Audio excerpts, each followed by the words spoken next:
Justiça na Tarde. O melhor da informação no seu rádio. Aqui na Rádio Justiça, você acompanha os temas que mexem com o seu dia a dia. Apresentação: Walter Lima. Justiça na Tarde Debate. Olá, muito boa tarde.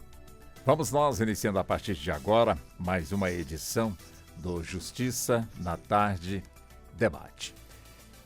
O assunto que hoje nós vamos estar aqui abordando com as nossas convidadas, já irei apresentá-las, é justamente sobre a questão do divórcio. Eu fiquei aqui imaginando as pessoas ali e de repente uma dessas pessoas comunica com seu par de que naquele momento está pedindo o divórcio. Quer dizer, se a outra pessoa já estava esperando que isso viesse a acontecer, imagino que o susto não seja tão grande. Mas e quando não está esperando? Será que é nesse ponto que entra aquele ditado popular, meu bem, meus bens? Será que é nesse momento que acontece? Será que nesse momento também há uma compreensão de que tudo bem, você está solicitando, evidentemente, quem sou eu para poder contestá-la? Ou ainda existe muito aquilo de, se não for comigo, não fica com mais ninguém. Bom, é nesse sentido que hoje nós vamos estar abordando o nosso debate com as nossas convidadas, as quais, a partir de agora, eu passo a apresentá-las e começo com a doutora Brenda Viana, que é advogada de família, ela que é consultora jurídica, é palestrante, é professora de práticas jurídicas, é especialista em direito civil e processo civil e pós-graduada em neurociências aplicada ao direito. Doutora Brenda, seja bem-vinda aos nossos estúdios. Muito boa tarde para a senhora. Muito boa tarde, Walter. É sempre um prazer estar aqui com vocês.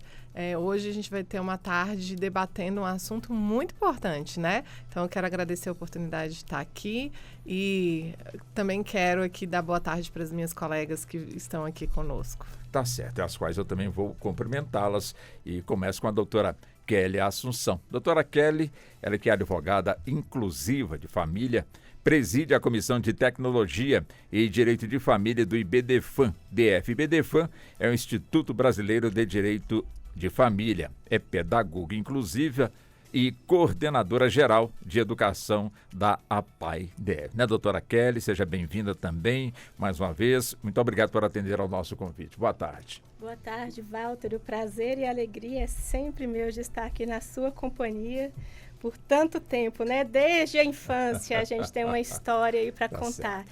E hoje é um tema que, assim, traz uma insegurança jurídica muito grande, né? E quando se separa, o que fazer? E os bens que eu pensei que tinha, de repente, eles desaparecem. O que fazer nesse momento difícil, né? E o que você falou, eu concordo, viu? É na hora da separação que a gente conhece quem é a outra pessoa, se conhece. E é meu bem antes, depois, cadê meus bens? Pronto, então já estamos chegando lá, né? Deixa eu cumprimentar também a doutora Gláucia Medeiros de Oliveira. A doutora Gláucia é advogada familiarista, ela é especialista em direito público, pós-graduanda em direito médico e da saúde. A doutora Gláucia também, seja bem-vinda aqui ao nosso debate. Muito boa tarde para a senhora. Muito boa tarde, eu agradeço a oportunidade de estar aqui e poder falar sobre um tema tão importante e caro para nós familiaristas, para as mulheres que necessitam que essas informações cheguem até elas de maneira clara, precisa, para que elas possam tomar ali as medidas necessárias para proteger os bens, os patrimônios que não são de um ou de outro, que são ali da família, da sociedade conjugal e merecem toda a proteção do direito, das famílias e da sociedade. Perfeitamente. Doutora Camila Farias dos Santos. Doutora Camila, ela é advogada de família, é membro do IBDFAM, como eu disse, Instituto Brasileiro de Direito de Família, aqui do DF, é pós-graduada em Direito Civil, atuante na defesa de mães nas ações de família e em situação de violência doméstica também seja muito bem-vinda, muito boa tarde. E muito obrigado por aceitar também o nosso convite, doutora Camila. Muito obrigada, é um prazer te conhecer, Walter. Eu agradeço a oportunidade. Fico muito feliz de estar aqui para poder debater um assunto tão importante e tão presente hoje dentro do direito de família. Apesar de a gente achar que o Instituto, né, a família é um instituto extremamente solene e que não tem uma certa, digamos assim, dissolução para muitos, chega ao final e muitos se deparam com a surpresa de conhecer realmente quem é o seu ex-cônjuge ali. Então, acontece essa fraude e essa prática, digamos, de estelionato, né? Que é justamente tentar fraudar ali o patrimônio. Mas a gente vai ver mais isso no decorrer da entrevista. Mas, doutora Brenda, o amor não fala mais alto, né, de qualquer outra coisa, quando um casal toma ali a decisão de poder se separar, quer dizer, durante vários anos ou, sei lá, muito tempo, trocas de palavras belíssimas, palavras amáveis, de repente essas palavras somem e entram, portanto, aí outro tipo de palavra que de repente amedrontam, de repente ameaçam.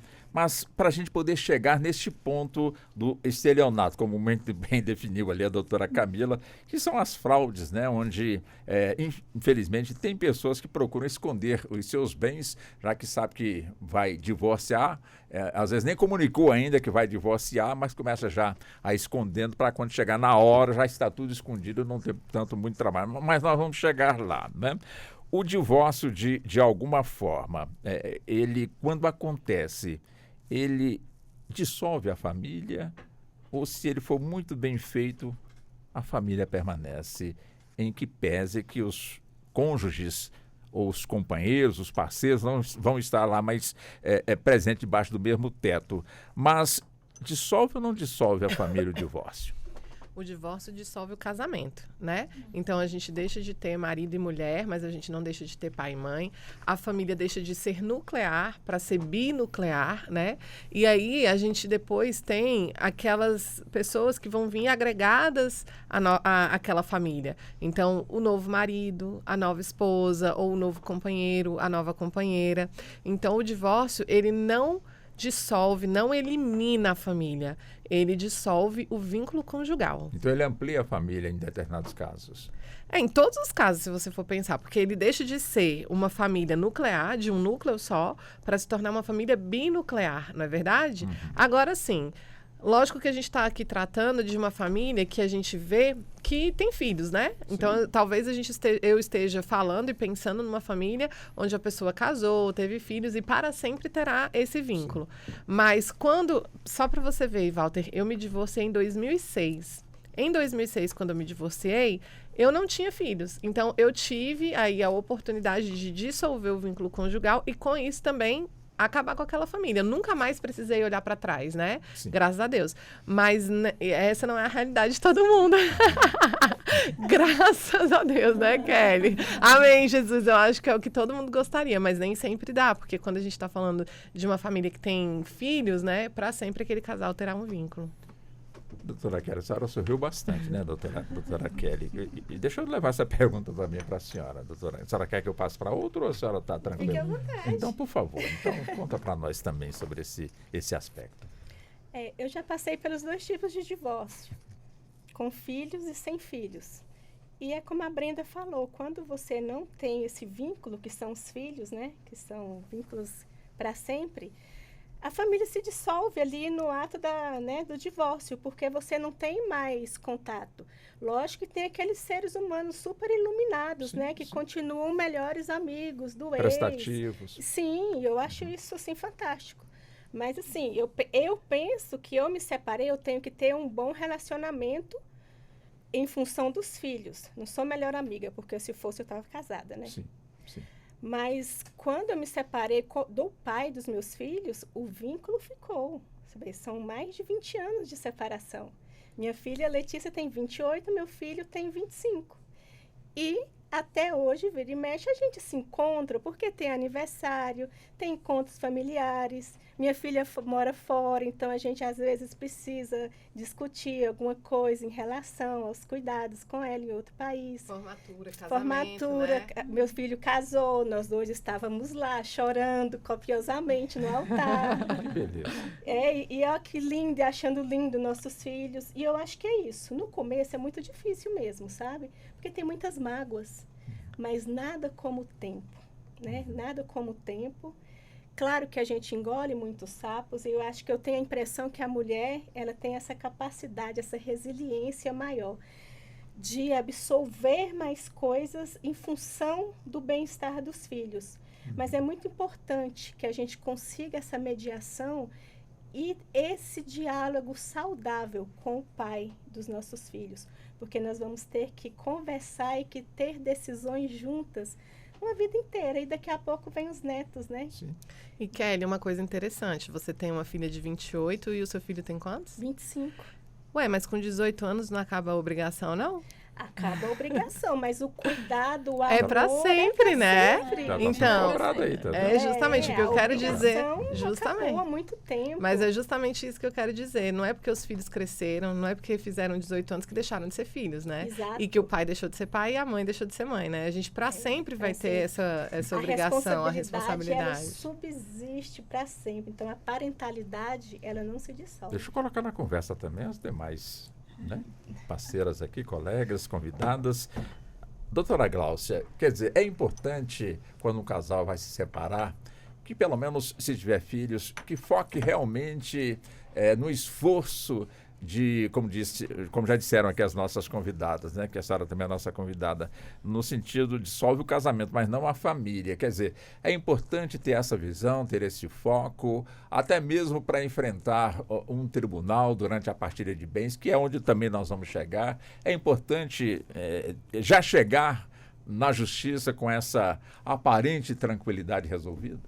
Sim, é muito importante, e eu acredito que o advogado tem um papel fundamental nesse amenizar os ânimos ali no processo de divórcio, porque às vezes as partes chegam ali sensibilizadas, magoadas um com o outro. Então a gente pode e deve acalmar os ânimos e conduzir esses dois no sentido de que, apesar de estar havendo uma dissolução da sociedade conjugal, eles ainda vão precisar conviver em virtude de um filho ou mais, e por causa disso, o ideal é que se mantenha ali o respeito, o carinho, o cuidado, de modo que um não ofenda o outro, um mantenha o respeito para com o outro, até para que os filhos continuem respeitando os pais. Então, é muito importante que na condução do divórcio, ambos os cônjuges tenham em mente essa necessidade de manter o respeito e de manter também a lealdade, tanto nas questões patrimoniais quanto nas questões afetivas, para que não haja nenhuma violência ali entre eles e que isso não se torne um problema maior depois. Eu acho, inclusive, que o processo de divórcio pode ser determinante na relação desse ex-casal depois do divórcio, na forma como eles vão se tratar, cuidar dos filhos, cuidar das questões afetas às crianças. Então, acho que o processo de divórcio é muito importante. A consulta a um advogado antes do divórcio é muito importante, quando ele está ali na preparação para um divórcio, quando as pessoas estão percebendo que o relacionamento está desandando, procurar um advogado especializado ajuda para evitar uma possível fraude na partilha, ajuda para evitar algum outro desgaste relacionado aos filhos. Então, eu acho que essa fase do processo de divórcio é muito importante e pode prevenir problemas futuros e, inclusive, garantir, se tomados todos os cuidados, uma harmonia também, porque existem muitos casos em que a gente consegue fazer bons acordos e manter a harmonia entre o casal e durante a criação daquele filho menor que está se desenvolvendo e precisa de uma boa referência de pai e mãe. Ou seja, esse é o ponto que todo todos querem, né? Ou seja, com um casal ali conversando, os pais conversando em torno da palavra divórcio, quer dizer, ter calma é tudo que se espera, portanto, aí deste casal. Agora, e quando há o pedido e aquela clássica frase, eu não lhe dou o divórcio? Cheira realmente muita encrenca para frente, doutora Kelly? A Camila. Isso. Cheira, tá? Nós temos essa ideologia de que o divórcio pode ser consensual, que a gente tem que intermediar acordos, e esse é o papel do advogado de fato.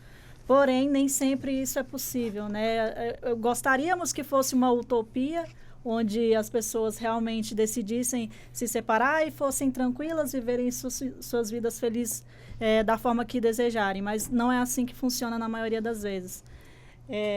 Eu encontro muitos casos dentro do meu escritório de pessoas que querem o divórcio e que o outro cônjuge não quer dar o divórcio, né, entre aspas, porque hoje, graças à emenda 66 de 2010, o divórcio é um direito individual, então a pessoa pode, se assim bem decidir, pedir o divórcio, né, mediante... Se o outro não quiser, a outra parte não quiser, não tem problema. Não tem. Ela o divórcio pode vai requerer. Continuar. Isso, ela pode requerer o divórcio, é um direito dela. Existem requisitos para que seja feito ou em cartório ou judicial, né? Tem que observar esses requisitos. Por isso que tem essa necessidade, como a doutora Glaucia falou, de procurar um advogado especializado, porque ele vai enxergar qual divórcio seria o essencial para você. Né, qual o modelo de divórcio seria o essencial para você? Se tem filhos, de patrimônio, como que vai tanger toda essa situação? Então, o ideal mesmo é procurar um advogado especializado na área para que possa te dar ali o caminho das pedras. E não, você não é obrigado a ficar casado.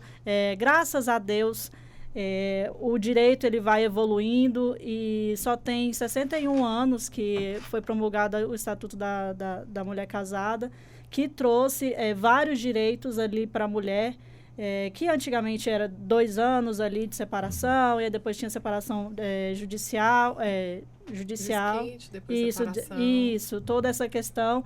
E hoje não, hoje você consegue de forma rápida, digamos, se desvincular daquela pessoa. Óbvio, a partilha é algo que vai ser discutido, mas assim, o divórcio você consegue fazer hoje de forma rápida, independente da vontade do outro cônjuge. Tem um divórcio liminar, né? Sim, exatamente isso. Exato. Hoje o divórcio liminar hoje é um instituto jurídico que a gente precisa usar, né? Divórcio liminar? Liminarmente, eu quero me divorciar. Aí o juiz já lhe dá liminar. Ele quer saber os motivos que me levaram a querer o divórcio. É um direito meu, atestativo, eu não quero ficar casada com você. Então, sai esse divórcio liminarmente e, posteriormente, continua o processo para a gente discutir guarda, filhos, né? É uma decisão antecipada. Antes de resolver as outras questões, ele concede o divórcio. Até porque hoje em dia não se discute mais culpa no casamento. Quem tem culpa de se separar ou não. É uma decisão sua e você pode se divorciar. Então, por isso que tem esse instituto de divórcio liminar, que o juiz liminarmente, como com caráter de tutela ali, ele fixa o divórcio e aí a pessoa já está desvinculada ali do outro cônjuge. E não é fácil, não. Ainda não é fácil, mas ainda só para quem está nos ouvindo... Doutora Brenda. Toda uma evolução que eu estava até comentando esses dias, postei no meu Instagram e hoje eu estava comentando sobre isso também nos meus stories, né? Antigamente não conseguia divorciar, não podia. Não. Aí veio a questão do desquite. E aí depois veio uma evolução para você ter regras do tipo, você precisava ser casado por 1 ano para você poder pedir a separação. Quando para conseguir se divorciar, ou seja, converter a separação em divórcio, você tinha que estar separado judicialmente por 1 ano ou 2 anos de fato. Para aí sim você conseguir se divorciar. E tinham lá as causas da questão da separação, né? Ou você comprovava a culpa, ou era porque você comprovava ali uma questão de uma doença que poderia impedir ali a convivência, tinha algumas questões ali. Hoje, graças a Deus, a gente tem uma evolução no sentido de que, como as meninas bem colocaram, o divórcio ele é potestativo. O que quer dizer esse direito potestativo? Não depende da autorização de ninguém. Você não tem que falar assim, eu quero me divorciar do João porque... e dar um motivo ali, você não precisa fazer isso. Eu quero me divorciar, pronto. Acabou. É isso, acabou. Se João não quiser, é problema dele, né? A gente não tem nada a ver com isso. Agora, a gente ainda encontra alguns entraves, porque, igual as meninas colocaram, tem a possibilidade do divórcio liminar, mas a gente ainda tem uma resistência muito grande em razão da questão da técnica, e aí, aqui, o meu entendimento é que o direito deve servir à sociedade, não a sociedade e as pessoas servirem ao direito. Existem regras, sim, ali do direito do processo civil, mas eu entendo como sendo possível. Imagine que essa semana eu prestei consultoria para um advogado que estava com um caso que a parte, ela tinha se separado de fato, e aí uma das partes do casal, né, foi morar no exterior. E essa pessoa não tem contato, né, nenhum com essa outra parte, não sabe onde é que é o novo endereço, não sabe de nada, e aí ela quer se divorciar, e ela falou, o que eu faço? Eu falei, olha, primeiro, veja se você ainda tem um número de WhatsApp para fazer a tentativa de uma citação por WhatsApp, né? E não conseguindo, veja se o juiz concede isso liminarmente. A gente tem alguns juízes que concedem e outros não.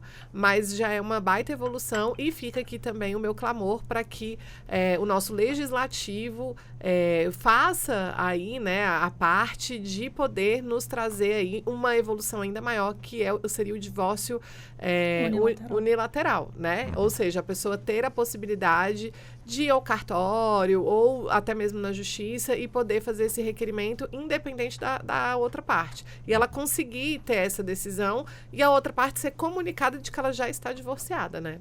Agora, doutora Kelly, existe alguma condição de que quando o divórcio chega, o pedido, né, chega até a justiça, existe alguma situação que o juiz vai contra, portanto, o divórcio, ou seja, indefere esse divórcio? Isso acontece? Não, porque hoje, como a Brenda falou, o direito potestativo, né? Sim, mas por que então tem que entrar na justiça? Porque quando você vai casar, você casa de qualquer jeito ou você tem que ir no cartório, dar o nome, tem toda uma solenidade. Sim. Então, se você na fase do meu bem. Isso, na fase do meu bem. E na fase dos meus bens também existe toda uma solenidade para que seja desfeito esse vínculo. Você viu que tem diferença quando você tem uma união estável e para um casamento, as solenidades são totalmente diferentes, né? Porque na união estável você pode até dizer que não existe, né? Tanta solenidade. Se eu for morar junto, qual é a solenidade? Vai gerar direitos. A partir do momento que eu moro junto as escovas de dentes e tudo, eu vou estar aí, meu relacionamento vai estar sendo vigorado. Mas nessa fase tem divórcio também? Cabe divórcio? Separação. Aí eu vou fazer diferente do divórcio? A dissolução da união estável. Não tem nada a ver com divórcio? Não. Divórcio é porque você teve toda aquela solenidade, né? De correr os proclames, tudo aquilo. Então, você vai se divorciar. Mas na dissolução da união estável, de fato, você também vai ter os direitos e deveres. Por exemplo, se você não registrou a sua união estável, ela vai ser regida pelo regime de comunhão parcial de bens. Então, tudo que vocês construíram enquanto estavam morando juntos vai ser partilhado. E se você se casou por esse mesmo regime de comunhão parcial de bens, também vai ser dividido tudo que vocês construíram naquela constância, né? Eu posso dizer, então, que o casamento é aquele que vem um barbante, dá uns 3 nós cegos ali e não vai desfazer, né? É uma segurança jurídica. Sim. E no caso, a união estável não precisa do barbante. Ela corta mais rápido. Corta mais rápido. Então tem uma cordinha ainda que... sim. Não aconselho. Case. Existe a possibilidade também do divórcio extrajudicial. Doutora Glaucia. Que ele não é tão formal, porque a gente não precisa ir à justiça. As partes entram em acordo, se não tiver filhos menores e bens a partilhar, se eles estiverem de acordo, esse divórcio pode ser feito no cartório, normalmente é rápido. Então, em menos de um mês, se as partes estiverem de acordo e não tiver filhos menores, esse casamento pode ser dissolvido aí com harmonia e tranquilamente. Aqui em Brasília, inclusive, Doutora Brenda, vou fazer aqui um merchan. Um merchan não pago, né? Do cartório de Sobradinho. Então, assim, se você tiver com toda a documentação pronta, né, preparada, onde o tabelião é o Geraldo Felipe, né, o segundo cartório de Sobradinho, você consegue no mesmo dia, inclusive. Então, no mesmo dia? No mesmo dia. Já dei a Sim. entrada no divórcio 9 horas da manhã com o Vinícius e 5 horas da tarde as partes já estavam divorciadas. Porque toda a documentação estava certa e tudo, né?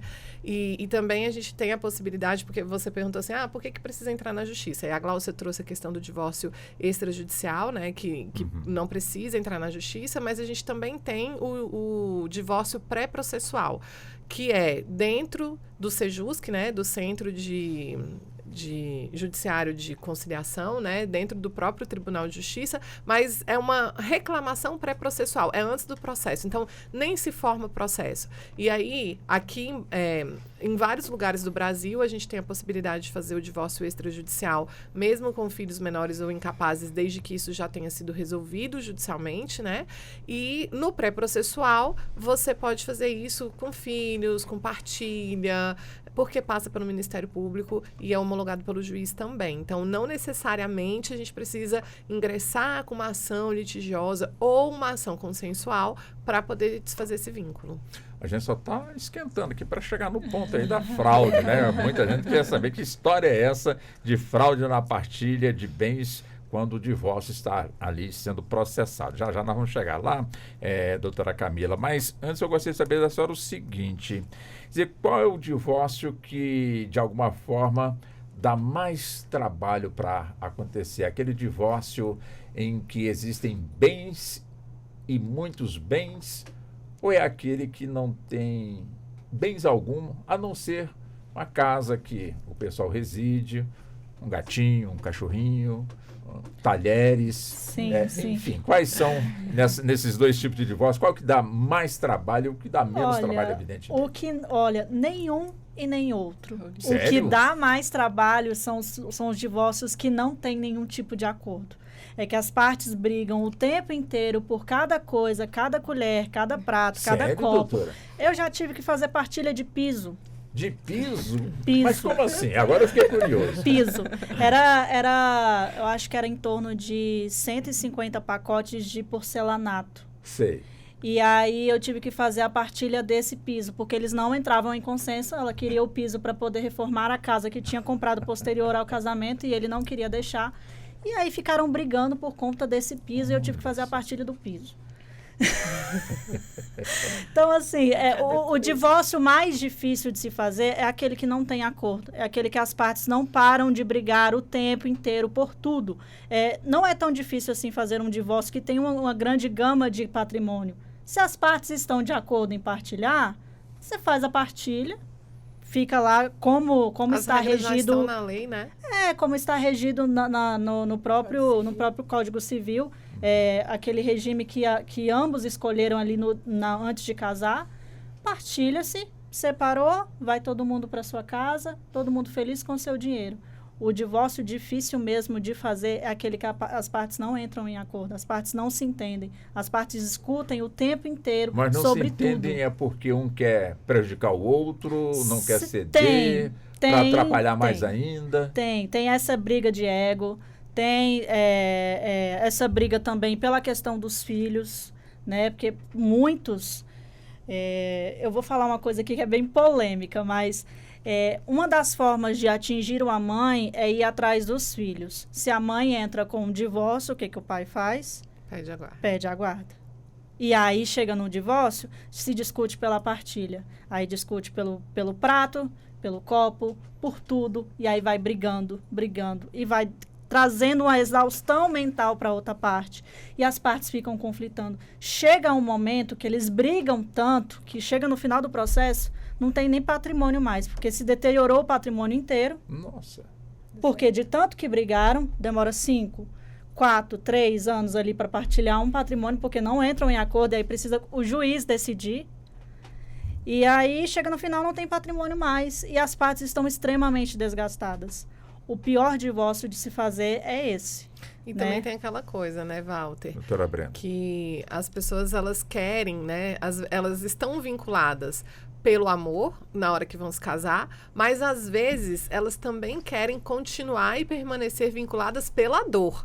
Então, você vê que quando ela fica ali brigando, ó, só para vocês terem uma noção, já teve caso, por exemplo, que eu prestei consultoria, em que a parte que a advogada representava estava brigando por conta de um PlayStation.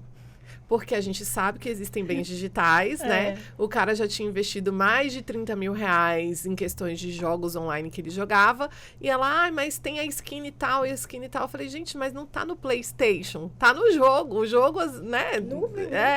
Tá ali no login, na senha.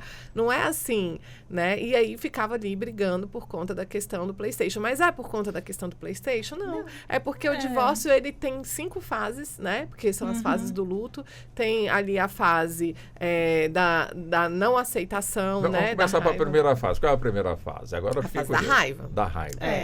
Aí... Essa a gente conhece Mas bem. é geral? Essa raiva é geral? É a raiva. Ela tá com geral. raiva da situação. Então Quando você fala ela, são as pessoas. As pessoas, elas estão com... É porque cada um vai passar pela fase diferente. Então, às vezes acontece alguma coisa e ela fica com raiva por ela ter tomado uma decisão errada, ou então ela tinha uma expectativa e ela se frustrou nessa expectativa, né? Aí depois vem a fase da barganha. Da barganha. A raiva já passou.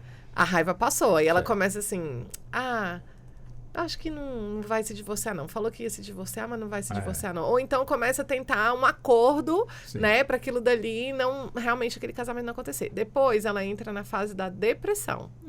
Porque sabe que vai acontecer. Assim, meio que já tá ali triste, né? E aí, então, assim, não tem... Não tem mais o que fazer. E aí, depois ela entra na fase... Será que eu pulei uma fase? Não, você vai para a fase 4. E tem Tá faltando, para mim, 3. Você falou 2. Você falou 3. Você falou da raiva, barganha, depressão. Não aceitação.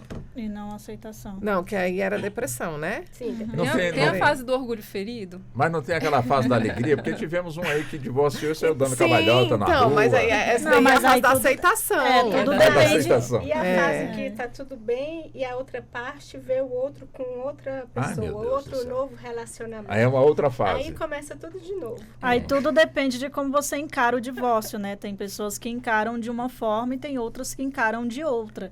Tem pessoas que encaram como se fosse a melhor coisa do mundo.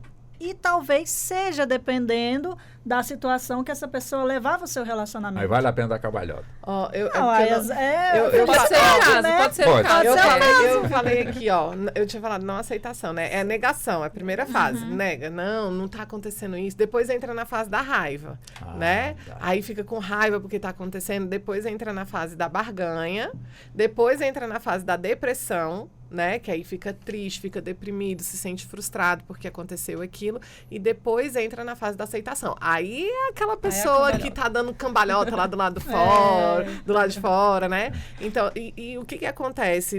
Nesse momento do divórcio, as partes não estão passando juntas pelos mesmos momentos. Então, às vezes, você vê uma pessoa que já está na fase de aceitação e que por isso que ela pediu o divórcio, e a outra parte está ainda na fase da negação. Não é assim, até parece.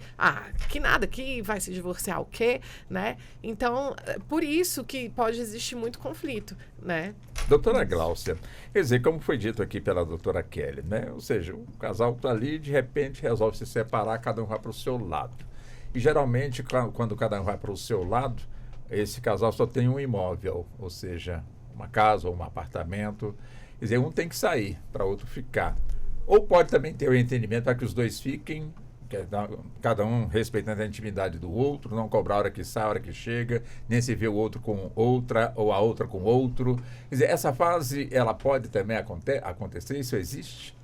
Eu acho que existe uma fase, sim, antes do rompimento final em que as partes acabam convivendo ali na mesma residência, não como marido e mulher, mas levando aquela situação ali, muitas vezes por não terem para onde ir, é o único imóvel dos dois, e eles conseguem ali entender um lado do outro, que pode, às vezes, sobrecarregar financeiramente uma das partes se tiver que sair do imóvel. Mas eu acredito particularmente que não dê para levar essa situação por muito tempo. Afinal, essas pessoas vão acabar se relacionando com outras e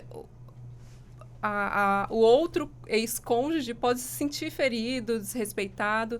Então, o ideal é que, quando houver essa separação, que cada um vá para a sua casa. E aí a gente pode falar em partilha desse imóvel, ou que um dos dois permaneçam ali e pague, por exemplo, um aluguel para aquele que saiu.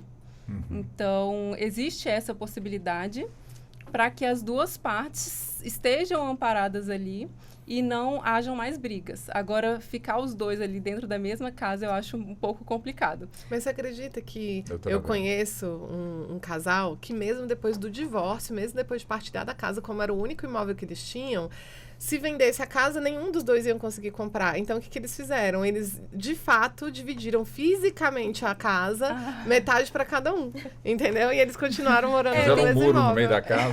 Eles já tinham também, eu acho que em torno de 30 anos. Né? Um fica na casa da frente, mas eles não tinham casa. Não tinham. Mas assim, eles também tinham 3 filhos, tinham mais de 30 anos de relacionamento.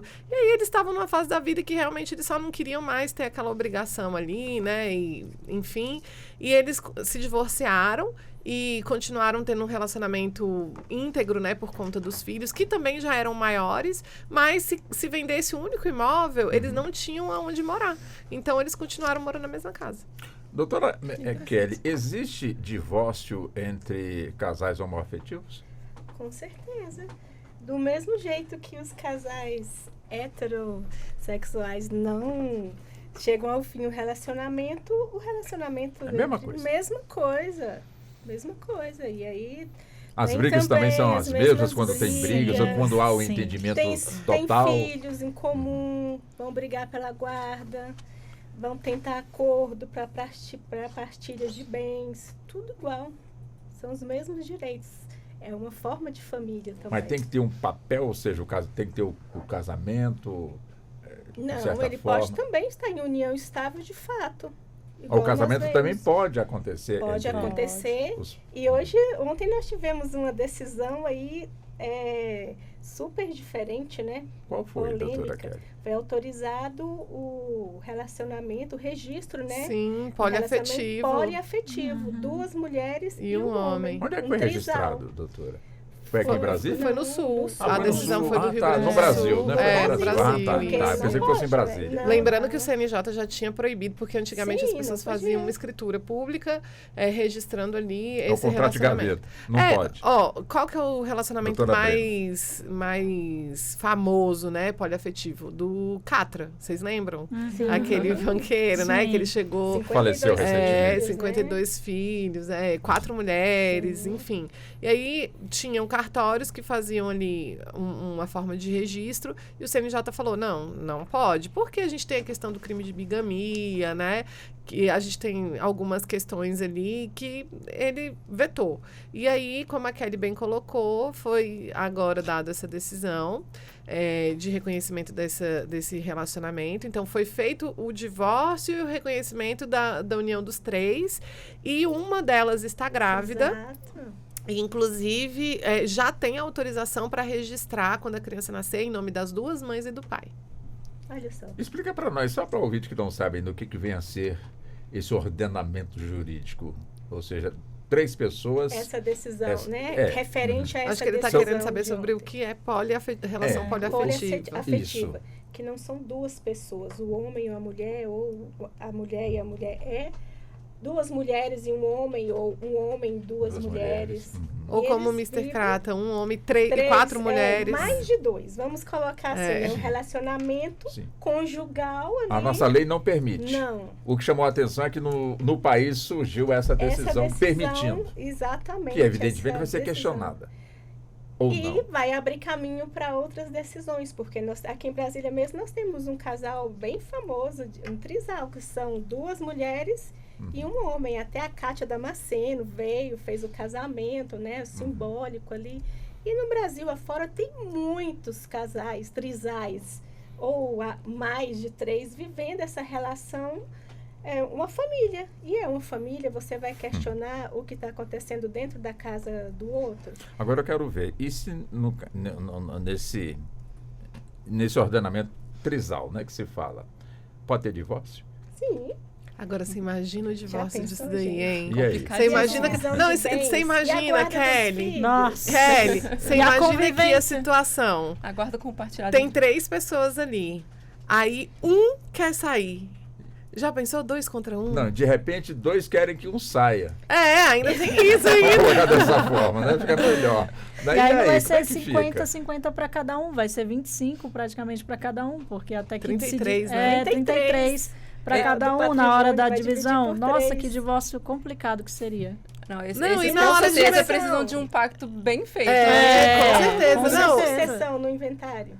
E se eu Não, colocar mais um é. grauzinho de dificuldade aqui nessa Nossa situação? vida já é tão difícil. Não, mas é bom a gente Tem colocar mais dificuldade. Vamos supor que só um tenha realmente patrimônio.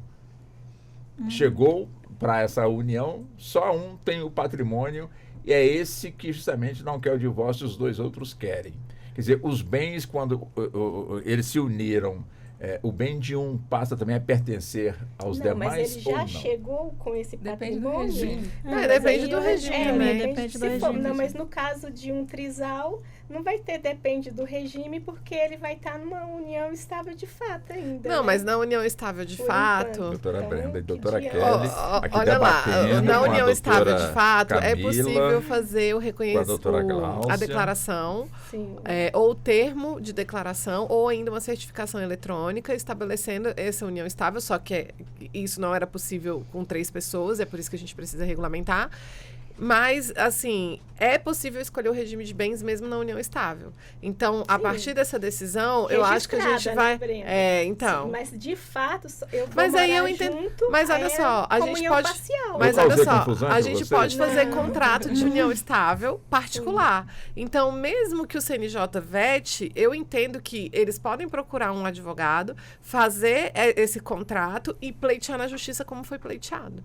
E aí a justiça teria que reconhecer a opção deles, porque a lei não fala que precisa, né? Então, assim, eu Exatamente. entendo, mas é muito novo, É muito né? Sim, é Ainda muito não é novo. disciplinar e a gente não sabe o que vai Decisões, acontecer. Mas é o exatamente. que eu consigo, assim, visualizar. Pode ser feito por um contrato particular, porque a união estável pode ter um contrato Sim, particular, né? sim. E ser o que a lei exige é que seja feita a escolha do regime de bens nesse contrato ou nessa declaração. Então, pode ser uma alternativa, né? Mas vamos supor que eles fizeram esse contrato, esse judicial, e estabeleceram ali a comunhão parcial de bens. A senhora não me olha, não, Então, que eu não sei nesse responder a caso- senhora, não. Nesse caso, esse bem não entra na partilha porque ele é anterior à anterior. união. E se eles não chegarem Doutora ao Gláucia. ponto de acordar ali sobre o regime de bens, eles simplesmente começarem essa relação em trisal e ele já tinha bens anteriores, o regime natural legal é o da comunhão parcial. Parcial de Então, bens. esse bem que ele está levando, que ele adquiriu antes de entrar nessa relação poliafetiva, continua sendo dele, a não ser que eles optem por outro regime ali durante a relação, na hora de formalizar. Agora eu vou colocar uma pimenta Eu aqui. acho. Vai, doutora, A aquela gente bem tem- malaqueta, aquela bem... A gente tem um caso famoso no Brasil de um homem que tem 8 mulheres. Ai, Jesus. Quem é, gente? E só ele Mas no sustenta. Brasil mesmo? No Brasil, sim. E eu acho que o Instagram dele é Urso. É alguma coisa assim. Dá uma olhadinha aí pra Não vocês conta, verem. doutora. Procurar o urso, É. gente. Procura o urso aí. E aí, ele fala nas entrevistas e tal que ele sustenta sozinho a casa. E aí, galera? E aí? Como é que fica? Pensão alimentícia? Porque, inclusive, teve uma Vai que ter saiu que da pagar. relação, viu? Teve uma que E saiu da entrou na relação. justiça já? Não, aí eu não sei se ela entrou na justiça, mas assim, como é que fica a questão da pensão alimentícia? Eles ainda ele não tem filho com nenhuma delas. Mas e aí? O CNJ estipulou uma regra que só pode ter no máximo 2 pais e 2 mães no registro. E aí, como é que a gente faz? É ele mais 8. Como é que fica, hein? Será? Em caso de separação. Bom, Não, no caso de filhos, no caso de partilha, tendo em vista que todo mundo seria dependente financeiramente dele. E o patrimônio que está sendo construído, como é que fica isso, né? Dependendo do regime de bens, né? Se é que eles fizeram isso extrajudicial. Não fizeram. Não fizeram. E ele é casado com... Porque geralmente eles são casados bens. com uma e depois é que as outras vão vindo, né? Mas esse de fato... Mas só tem uma certidão de casamento. Só tem uma certidão de casamento. Mas conta muito, acho que o direito no dia, né? A realidade dos fatos, né? Lógico que essas outras vão entrar. E não é o fato só dele trabalhar, que não quer dizer que as outras também estão contribuindo lá em casa, cuidando da casa. Sim. Né? Deve ser uma casa muito grande. Mas né?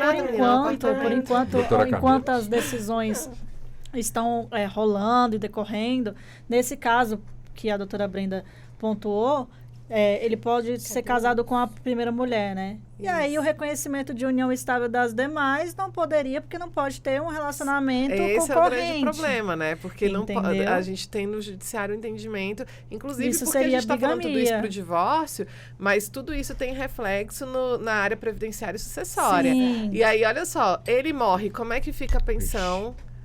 A pensão previdenciária, né? Para 8 pessoas. Em regra, seria da esposa. Pois é. Não, então. E aí a gente tem um entendimento fixado aí pelo STF de que não poderia fazer o reconhecimento de união estável paralelo ao casamento. Então, se existe um casamento, não seria possível. Se existe uma união estável também, não seria possível o reconhecimento. Essa relação... Aí vem toda uma questão aí de uma discussão que nem sei porque que a gente entrou nisso, porque é um tema que, meu Deus, seria uma tarde inteira a diferença entre concubinato e relacionamento poliafetivo, que a gente precisa evoluir bastante ainda nesse debate. A decisão de ontem, acho que ela veio para abrir caminhos e quebrar paradigmas. Pois é, só que aí eu acho bem complicado, porque tem que proteger a família, mas ao mesmo tempo, como é que fica todo esse regramento relacionado a essas coisas? A questão da bigamia, a questão do impedimento. Pois é, essa palavra bigamia, 1 com 8... não caracteriza a bigamia ou caracteriza... Com certeza. Mas então, e aí? Formalmente, ele só pode casar com uma. Isso, mas a bigamia seria se ele casasse com mais dois de um. casamentos. De fato. Ou com os 8, se ele casasse com as 8. Só moram juntos. E dentro da realidade jurídica que a gente tem hoje, quem de fato tem direito é a mulher com a qual ele se casou. Não importa se ela aceitou ali as demais. As demais. A gente costuma dizer que amante não tem direito, amante não tem lá. Já dizia Marília Mendonça. Já dizia Marília Mendonça, exatamente. A situação realmente é bom complexa. A gente realmente levar a debater, portanto, este assunto. Já estamos aproximando aqui. A senhora quer falar alguma coisa? Ô, Walter, aí eu queria falar o seguinte. Agora, você imagina essa pessoa, esse ser, querer ocultar o bem das 8. Então nós já estamos entrando na pauta, né? Que é justamente aquelas pessoas que de alguma forma sabem que irão divorciar, então começa a esconder o carro, ganha na Mega Sena, diz que não ganhou, né? Alguma coisa fazer assim. Fazer doação para amante. Fazer doação, quer dizer, mas tem o contrário também, né? Não é fazer só os homens não, né, doutora? Tem um lado também, com certeza, existe o outro lado também, mas a gente não pode negar que hoje a nossa realidade isso já vem também de muito tempo, né? Que o homem que geralmente administra o patrimônio. Exatamente. Então, assim, é muito comum a fraude na partilha vinda da parte, infelizmente. Mas isso acontece? E não é pouco, não, viu? É igual maná, como diz o Seca. Só aqui na mesa. Quem já sofreu fraude na partilha quando se separou? Eu imagino que nenhum. Todo mundo levantou, menos a doutora. A Cláudia nunca se divorciou. Ela não se separou. Mas as 3 que levantaram a mão. Agora, existem tipos de fraudes que esses tipos, eles ocorrem, claro, entre as pessoas mal intencionadas, que eu tenho certeza que não vamos aqui generalizar, porque existe, eu creio que a maioria, diante de uma situação dessa, de partilha de bens, é justo, quer dizer, o que é meu, o que é dela é dela, o que é dele é dele, o que é dele é dele, sem problema algum. Agora, quais são os tipos mais corriqueiros, comuns de acontecer Ih, neste Walter, campo? eu vou te falar, eu não Tem concordo com essa sua Tem um rosário? Eu não concordo com essa sua visão aí de que a maioria É mesmo, doutora? Com certeza não, sabe por quê? Sim. Porque quando a gente está falando de um divórcio, a gente está falando muitas vezes de uma pessoa que ela escolheu um regime de bens, por exemplo, Maíra Cardi, ela casou com Arthur Aguiar, escolheu o regime da comunhão parcial de bens, porque as pessoas, na hora de casar, e agora ela está fazendo uma outra escolha, hein? Quem na é hora essa de pessoa que você está se casar... referindo? Primo rico. É, que ela casou agora com o Primo Rico, que ela foi ex-Big Brother. Ah, ela tá. é, né, uma celebridade aí. Super. Ela casou com o Arthur Aguiar primeiro, Que é pobre. no regime... Não tinha tantos Não, bens, Não é primo rico, né? ele deve ser primo pobre. Ele não assim. tinha tantos bens quanto ela, mas era uma forma de o quê? Ah, é porque a gente está dividindo a nossa vida, não sei o quê, vamos casar no regime da comunhão parcial de bens. Que é o quê? Tudo que for constituído na constância do casamento será partilhado. Ela constituiu algumas empresas, faturou alguns milhões de reais em lançamentos de cursos dela, que ela tem lá o Seca Você e tudo. E na hora de se divorciar, ela ia lá pra frente falar, mas ele não me ajudou com nada, ele não fez nada, não tá justo ele levar meu patrimônio e tal, né? Então, o que é mais comum, não sei se as meninas vão concordar comigo, é que geralmente uma das partes não está satisfeita com o tipo de partilha. Sim. E aí não vai aceitar. Porque a pessoa entra falando, não, elas confundem amor com patrimônio. Então, geralmente, num primeiro relacionamento, se você for falar sobre planejamento familiar, eu coloco como planejamento familiar. Porque o patrimônio faz parte do tipo de família que você deseja constituir. Mas as pessoas costumam chamar de planejamento matrimonial. Se você vai falar isso, esses dias eu fui fazer uma proposta para uma amiga minha maquiadora, eu falei, vamos agregar ao seu trabalho, né, uma palestra minha sobre planejamento patrimonial, planejamento familiar. Ela falou assim, Brenda, eu vendo felicidade. Eu falei, mas eu também. Eu quero mostrar que existem como você estabelecer as regras do jogo para que esse relacionamento, inclusive, ele possa se perpetuar, que isso facilita, né, a perpetuação. Então, pelo menos na minha experiência, a maioria das vezes as partes, ainda que não exista fraude na partilha, mas nem sempre eles estão ali de acordo como realmente a partilha vai ser. Ela sempre tem ali aquela sensação de que ela está sendo injustiçada, de que ela está partilhando um bem que ela não deveria partilhar, de que a outra parte não contribuiu. Não sei se as meninas concordam. Deixa eu ver, Concordo. doutora Gláucia. Eu concordo, e isso acontece muito, eu acho que em relação à mulher, que foi a gente colocou aqui, porque na maioria das vezes a mulher fica responsável ali pela administração do lar e não é reconhecido socialmente a importância desse trabalho. Então, na hora da dissolução conjugal, muitas vezes o marido fala, mas ela não contribuiu em nada. Tipo, não fez nada. Não fez nada. Ela só ficava em casa, cuidando da casa e dos filhos. Então, isso é um problema enorme, porque é um trabalho, de fato, um trabalho que não acaba nunca. Talvez o trabalho mais importante da família, porque ela está cuidando ali da alimentação, do ambiente, da formação. Então, o trabalho da mulher é super importante no lar e culturalmente, a gente tem essa diminuição dessa importância, dessa contribuição, e quando chega na hora do divórcio, o marido tem a coragem de dizer que ela não fez nada. Né? É petulância. Porque ali ela está abrindo mão, muitas vezes, de uma carreira, de uma formação, para se dedicar ao cuidado dos filhos, que para mim é uma das coisas mais importantes que a gente pode fazer, é formar uma vida, um ser humano, uma alma que é eterna. Então, ela está se dedicando àquilo ali, que é de tamanha importância, e o marido chega no final da relação, por qualquer motivo que seja, e quer tirar da mulher os direitos dela, porque ele estava cuidando da parte financeira e ela estava cuidando da parte ali mais importante, que é a formação do ser humano, que é fruto dos dois. Exatamente. Então, eu acho que socialmente, culturalmente, a gente tem que trabalhar para que a gente possa reconhecer essa importância do trabalho doméstico, de cuidados do lar, da criança, independente se for aí desenvolvido pela mulher ou pelo homem, que pode acontecer também, mas a gente precisa demonstrar que isso é importante e quando uma das pessoas se dedica a esse trabalho, ela tem direito tanto quanto ao outro que se dedicou aos ganhos financeiros da família. Exato. Então, até porque a família... Camila. Até porque para a família ter ganhos financeiros, necessita da mulher trabalhando ali na casa, porque é uma unidade.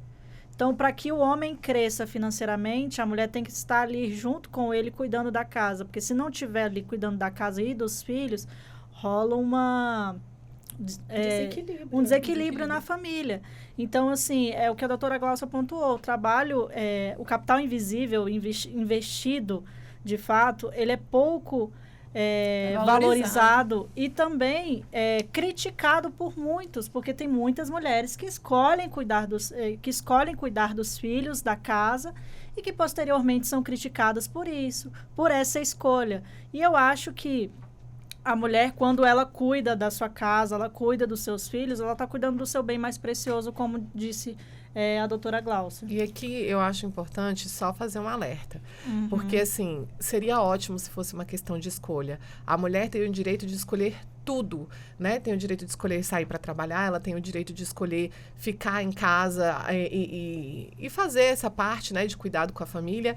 Porém, essa escolha, a gente tem que... É aquilo que eu falei, a gente tem que planejar antes, né? Seja antes do casamento, seja durante o casamento por meio de um pacto nupcial. Por quê?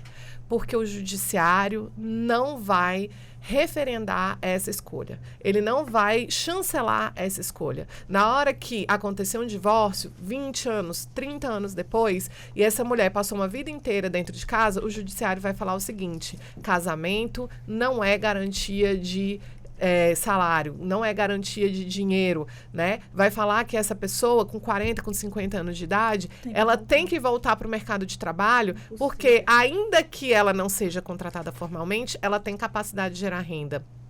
Então, fica aqui o meu alerta, porque o direito, né, em relação a escolher o tipo de família, o direito a escolher se vai trabalhar fora ou se não vai trabalhar, isso tem que ser permitido à mulher. Porém, a gente tem que levar em consideração que o nosso judiciário, e a gente está aqui, né, no Supremo Tribunal Federal, onde fica a sede da Rádio Justiça, e a gente vê que o nosso judiciário, ele não chancela esse tipo de escolha. Mulheres, se vocês forem tomar esse tipo de atitude, de escolha, procurem um advogado, façam um pacto pós-nupcial para que vocês possam colocar lá uma previsão de receber.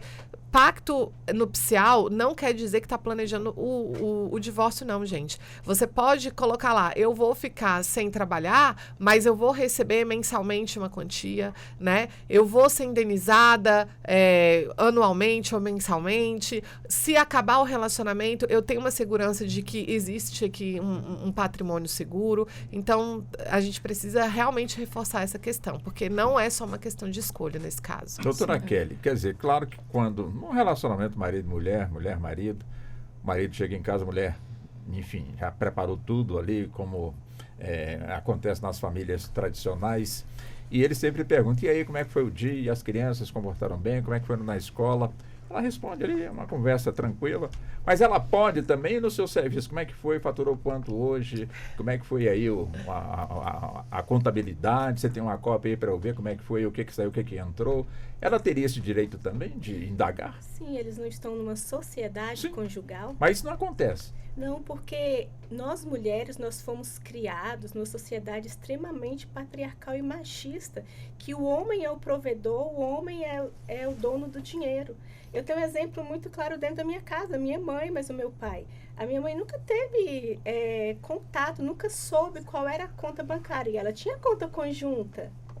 Ela tinha conta conjunta com meu pai. Mas não tinha a senha. Não tinha a senha nem acesso, eu nunca sabia quanto tinha lá, entendeu? Porque era o meu pai que cuidava. Sim, sim. E isso estava tudo bem para ela, porque ela foi ensinada assim.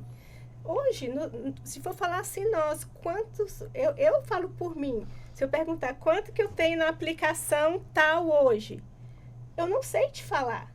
Porque eu não perguntei pro meu marido, ele que cuida dessa parte. Mas se eu perguntar, ele vai me responder tranquilamente. Mas há uma falta de interesse. Isso é muito errado, porque a gente precisa estar por dentro da nossa vida financeira. Eu chego pessoas no meu escritório, Walter, e a maioria são mulheres. Quais os bens a partilhar? Não sei. E não é para falar assim que tem 50, 60 ou 70 anos, não, da minha idade mesmo. Quais os bens a partilhar? Eu não sei, doutora. A gente tem a casa, está no nome de quem? Eu acho que nossa. Quando você vai pesquisar, está no nome da sogra. Ai, meu Deus. E ela nunca soube disso. Se tem dinheiro aplicado, como estão as aplicações? Não sei. Não tem o menor conhecimento.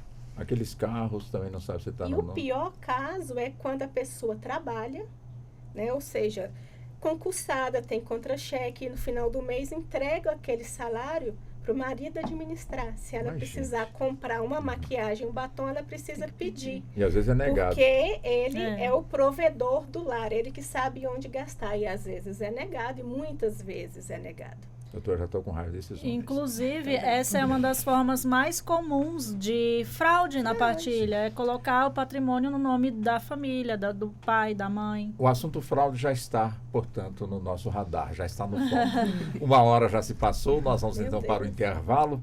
Vamos voltar em instantes, justamente para avançarmos mais neste assunto. Peço licença às senhoras e vamos lá. Até já.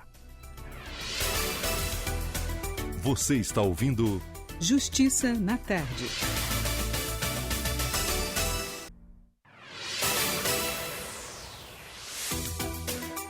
Voltamos a apresentar Justiça na Tarde. Justiça na Tarde debate.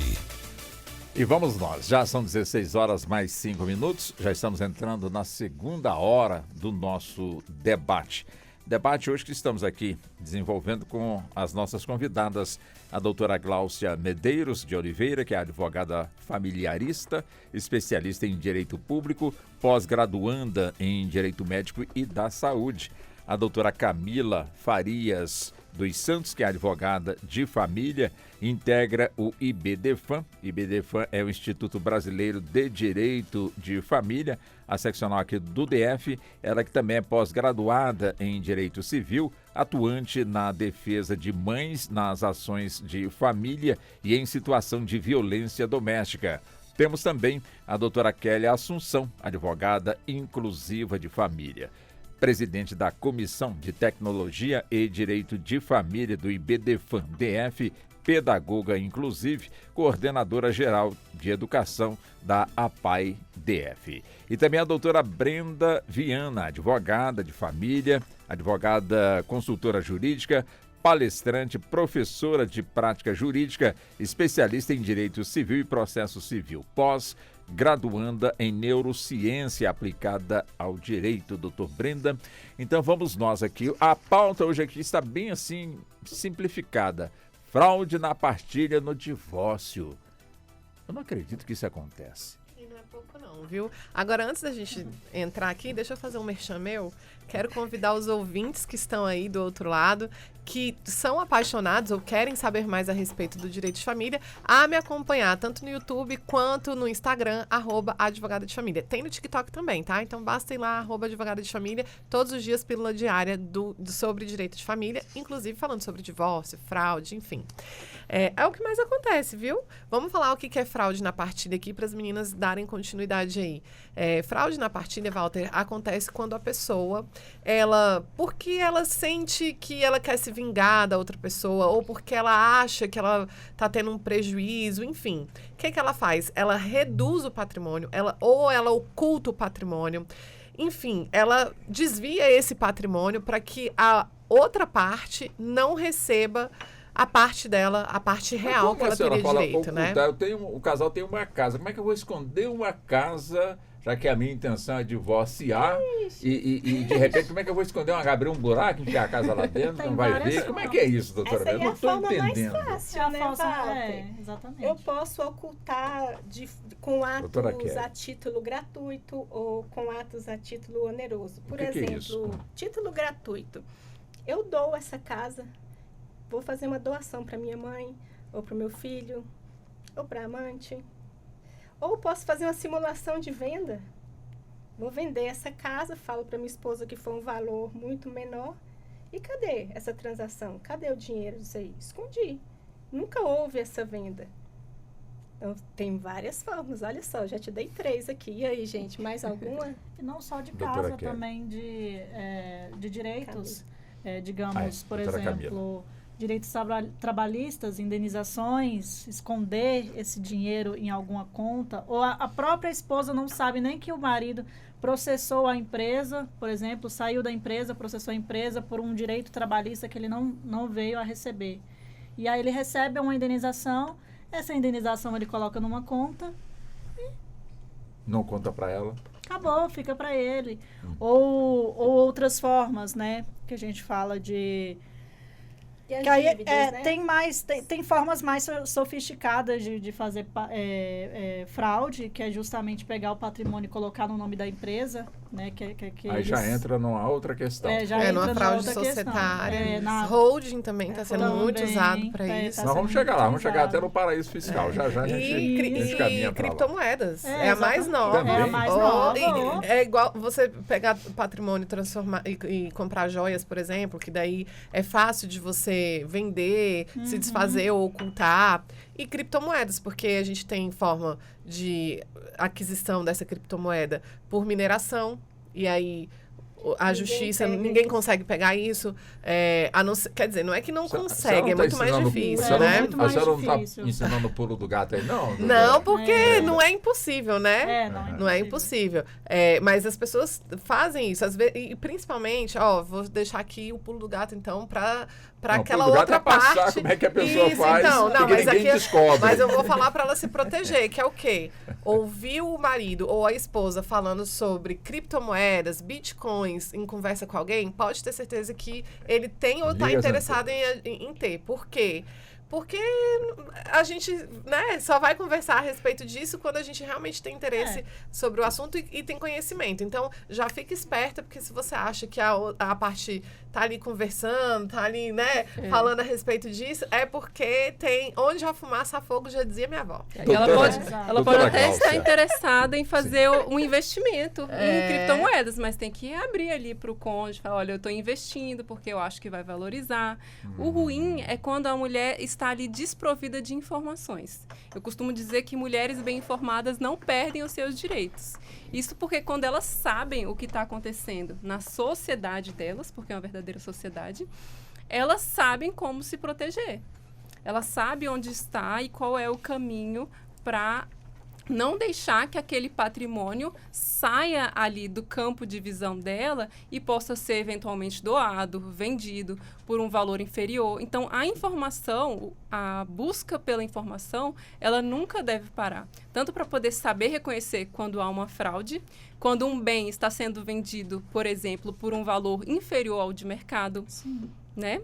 Ou em nome de quem que está aquele bem. Qual é a cota parte do meu marido naquela sociedade que ele faz parte? Então, todas essas informações são importantes para que a mulher tenha consciência de qual é o patrimônio daquela sociedade conjugal e qual será a parte devida a ela em caso de um rompimento. Então, as mulheres precisam estar mais atentas ao que está acontecendo no casamento, com os bens, para que no futuro, isso é uma forma de prevenção, ela não venha a sofrer uma fraude à partilha. E sem falar que a mulher, nós temos um instinto investigativo. Todas nós temos esse instinto.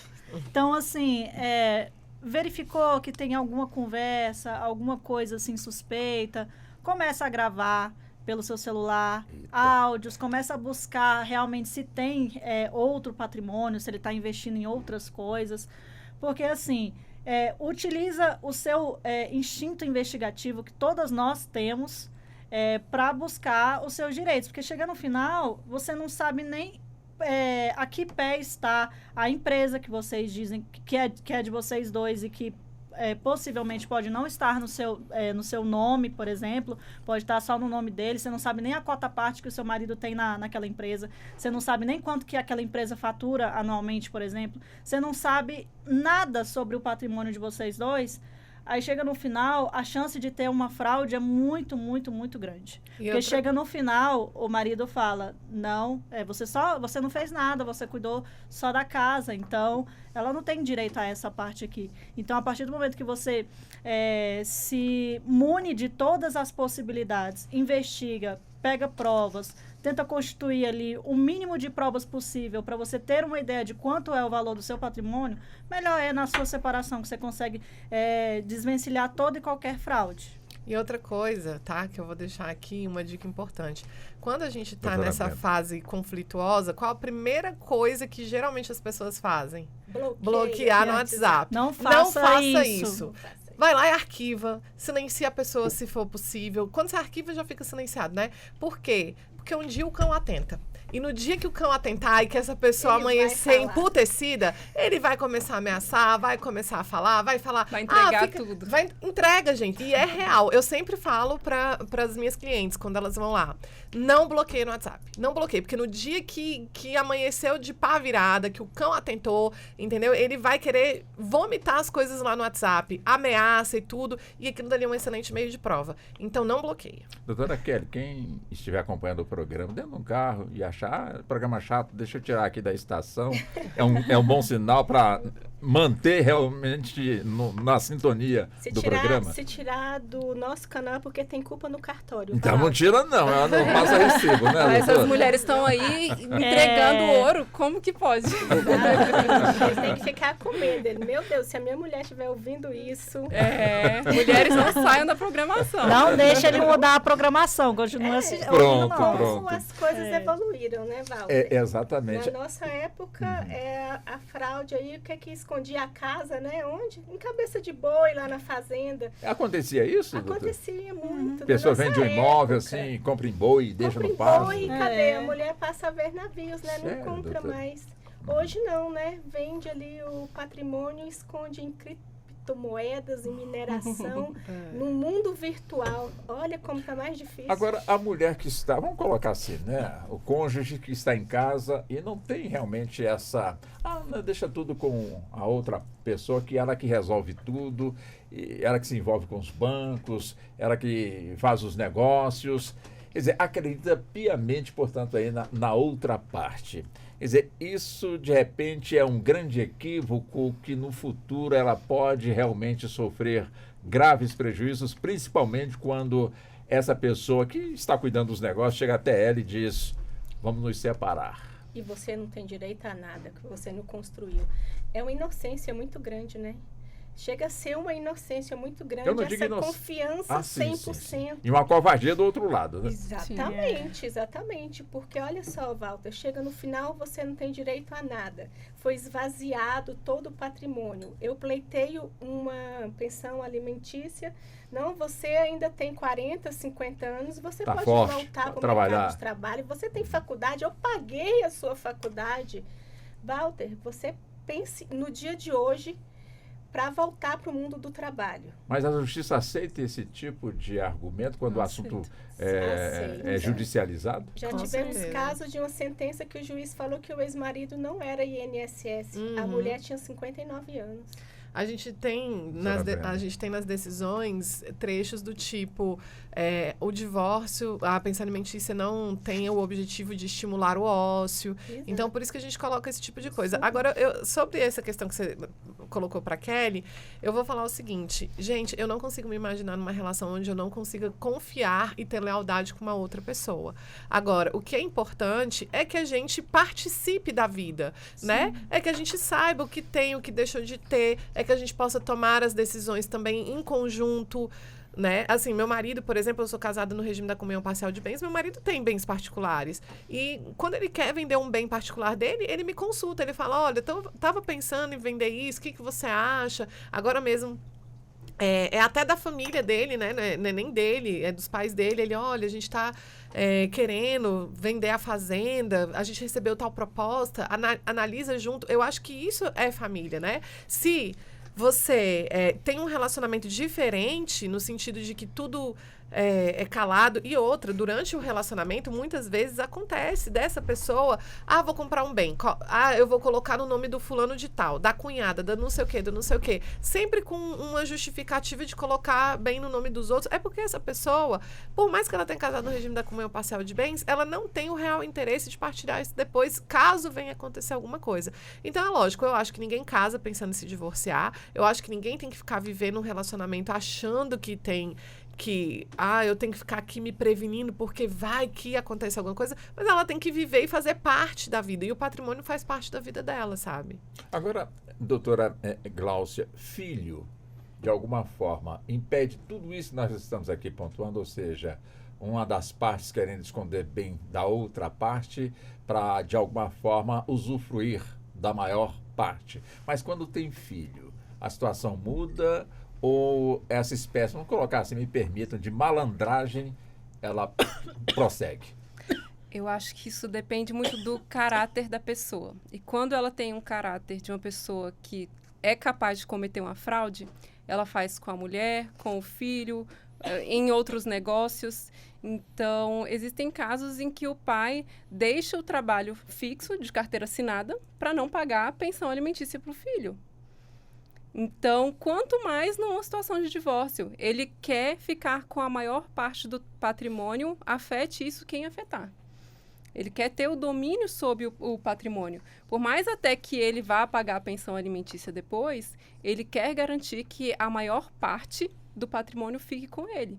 Então, eu acredito que a existência de filhos, apesar de dever ser um motivo de cuidado, de respeito, e eu ainda acredito que existam pessoas que queiram garantir que aquele outro tenha uma vida boa, apesar da separação. Eu acredito aqui, e o Walter está aqui como o único homem, a gente às vezes sempre volta aqui para o lado da mulher, mas existem sim, existem com certeza homens honrados, honestos, que mesmo diante da separação, ele quer garantir que a ex-mulher e o filho estejam bem amparados. Claro. Isso acontece.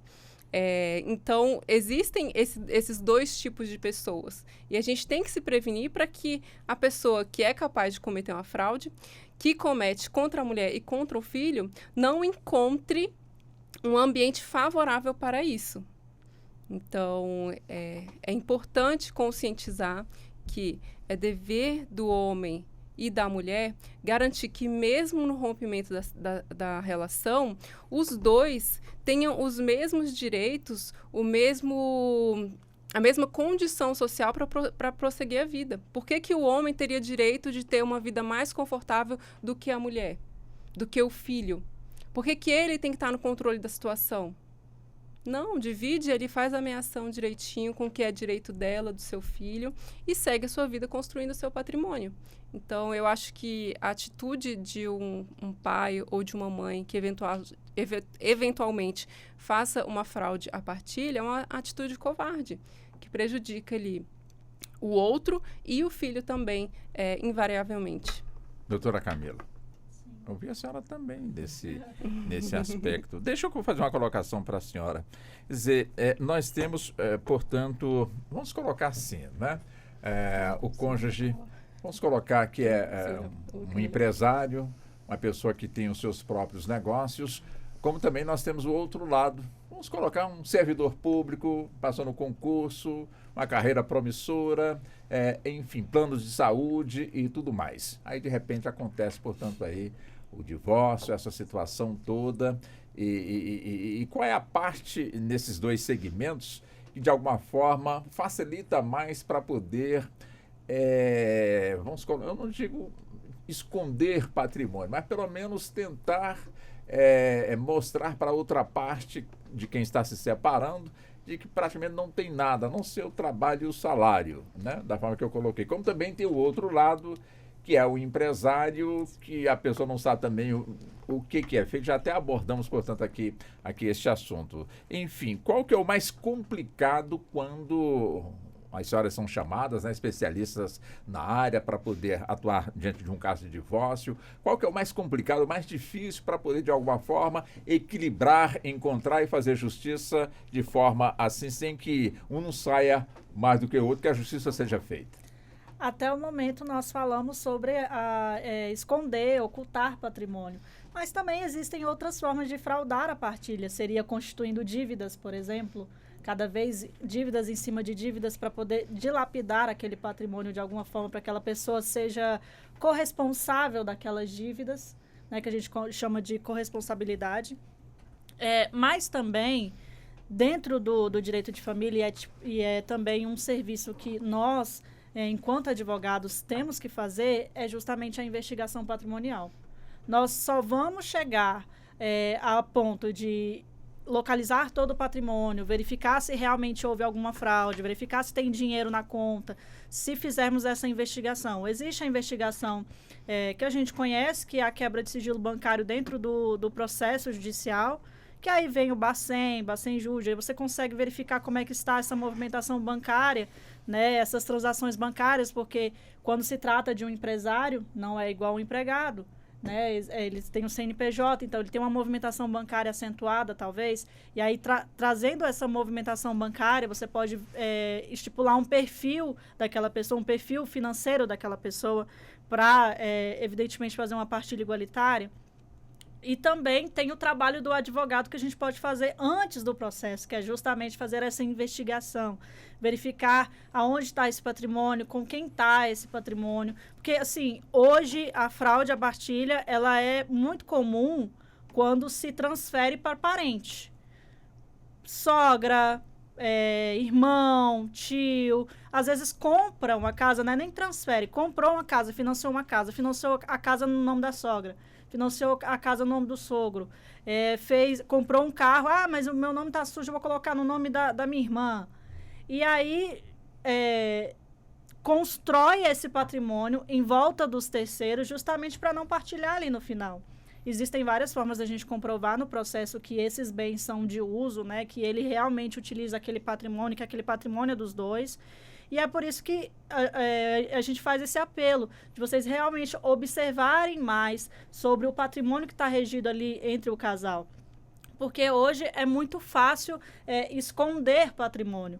Antigamente era fácil também, mas hoje se tornou mais fácil por conta da internet. Hoje temos criptomoedas, temos outras formas de transações bancárias, podemos colocar o dinheiro em contas fora do país. Se tornou mais difícil de rastrear, né? Se torna tudo mais difícil de rastrear, porque assim, a quebra de sigilo bancário é para dentro do território nacional. O Bacen, ali você vê as transações bancárias e o dinheiro que vai para fora. É o paraíso fiscal. Então, assim, tem toda uma questão que hoje se tornou muito mais fácil de se fraudar uma partilha e que a gente precisa se atentar em relação a isso. O advogado, eu sempre falo, e eu aprendi isso com a Brenda. A Brenda, ela não é só a minha colega de advocacia, mas ela também é uma das minhas mentoras, uma das minhas professoras no direito de família, que o advogado tem que entregar mais do que o direito. Então, assim, não é só a legislação ali que a gente precisa realmente seguir. Nós precisamos também fazer essa investigação, verificar se há patrimônio aqui, patrimônio lá, teve direito trabalhista. Hoje a gente consegue, através dos sistemas, alguns sistemas que nós utilizamos de investigação, para verificar se houve processos trabalhistas ou até mesmo se há movimentação bancária. Hoje a gente consegue um renajude sem precisar entrar no judiciário. Então, assim, existem outras formas de a gente conseguir aplicar isso dentro do processo de família, do divórcio em si.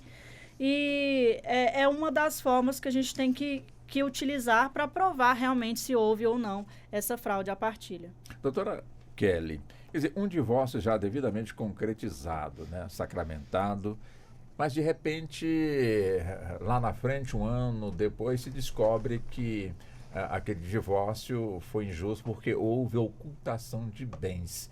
E a parte que se sentiu prejudicada, portanto, tem essa informação. Tem como entrar na justiça e de novo, levantar esse divórcio e requerer, portanto, uma nova investigação, algo parecido, para poder fazer com que aqueles bens que estavam ocultos também eles componham o patrimônio de quem saiu no prejuízo? Você falou bem, Walter, quando há ocultação, quando a outra parte que foi lesada, ela não sabia da existência Sim. daquele patrimônio. Porque tem o caso também dela concordar em não colocar o bem na partilha. É diferente. Para não pagar imposto, né, para evitar ali mais prejuízo no pagamento do imposto, ela concorda de não colocar aquele bem na partilha. Aí, meu amigo, lá na frente ela não pode, ele também não pode reclamar, porque Mas tem sabia. disso, tipo assim, vamos fazer um acordo aqui Muito. para não diminuir o nosso patrimônio. Não colocar o carro, não vamos colocar o apartamento, não vamos deixar fora, eu tive um caso assim, para mim foi emblemático, vamos deixar fora as aplicações financeiras. Aí daí um tempo, cadê o dinheiro? Ela não conseguia, ela queria entrar para anular. Não existe isso, ela concordou. Está escrito e está assinado lá. Não temos patrimônio para partilhar. Agora, no caso de ocultação, aí sim ela tem direito a pedir a sobrepartilha. Entra-se com esse processo de sobrepartilha, esse bem volta para o patrimônio do casal e aí ele vai ser partilhado 50% para cada. Então, aí sim pode.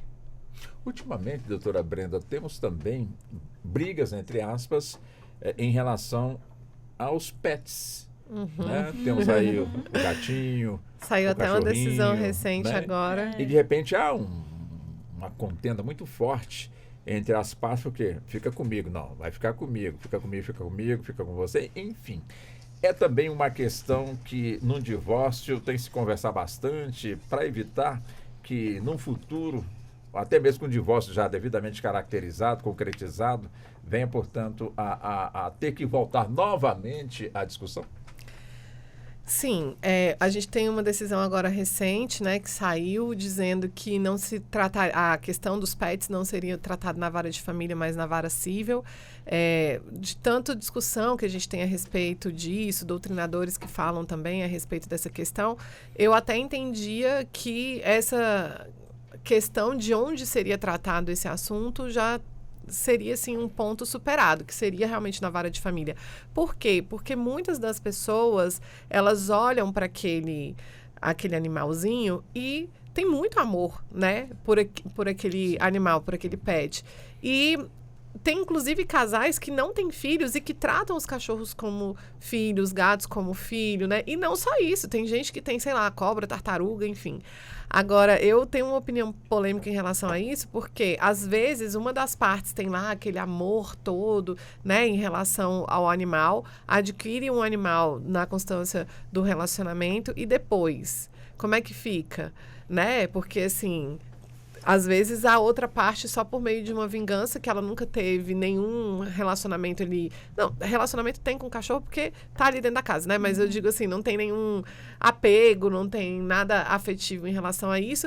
E também de ser colocado uma obrigação de pagar ali, contribuir, que não seria alimentos, né? Mas que seria obrigada a contribuir ali com a ração, com a vacina. Poxa, às vezes a pessoa nem tinha lá esse apego todo no animal, né? E aí fica discutindo por uma questão nesse sentido que tem mais a ver com o outro. Então, assim, eu acho bem complicado esse tema, até por conta da questão de que, às vezes, o casal não tem filhos, e aí fica brigando ali por uma... a gente não chama de guarda, se bem que tem gente que coloca, né? Guarda compartilhada do pet, mas seria uma custódia compartilhada dos animais. E aí você imagina, Gláucia, vai lá e estipula a questão da custódia compartilhada e tem pai e mãe que não convive com o filho, mesmo estipulando a convivência, você imagina com os pets, né? Então, assim, é um assunto bem complicado, mas sim, hoje a gente tem aí essa tendência de resolver essas questões relacionadas à custódia e também o custo, né, financeiro em relação à sobrevivência desse animal na justiça. E como é que a senhora vê essa contenda também, doutora Gláucia? Walter, eu acho que a gente precisaria discutir o antes. Porque quando a gente faz um filho, as duas partes ali estão assumindo o risco de ter um filho, digamos assim. No caso do cachorro ou de qualquer outro tipo de pet, a gente ainda não tem uma pré-definição ou uma pré-obrigação sobre aquele animal. Então, eu acho que antes de estabelecer uma obrigação, seja na vara de família ou na vara civil, a gente precisaria ter um entendimento de que, olha, a gente está se relacionando, nós temos um pet, ele é a responsabilidade dos dois, e em caso de separação, nós vamos ter que, em conjunto, arcar com as despesas desse pet. Então, eu acho que tem que ter ali uma combinação prévia. Porque se uma das partes, como a doutora Brenda falou, tem um afeto, um sentimento e resolveu adquirir ou, enfim, ter um pet e a outra não, como que ela vai ser responsabilizada por esse pet sem que ela tenha, de alguma forma, desejado ter ele como filho ou como parte da família? Ela queria, muitas vezes, só ter um animal. E não existia antes um acordo prévio ou um entendimento de que aquele animal seria como parte da família. Então, eu acho que a gente ainda precisa evoluir bastante nas discussões acerca dos pets, se eles realmente vão fazer parte ou não da família, para que as pessoas, antes de ter um pet, consigam ponderar.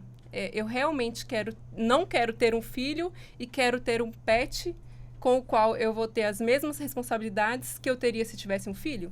Porque tem gente que escolhe ter um pet para não ter essa responsabilidade de ter um filho. E aí ele vai se ver numa situação ali que ele não desejou.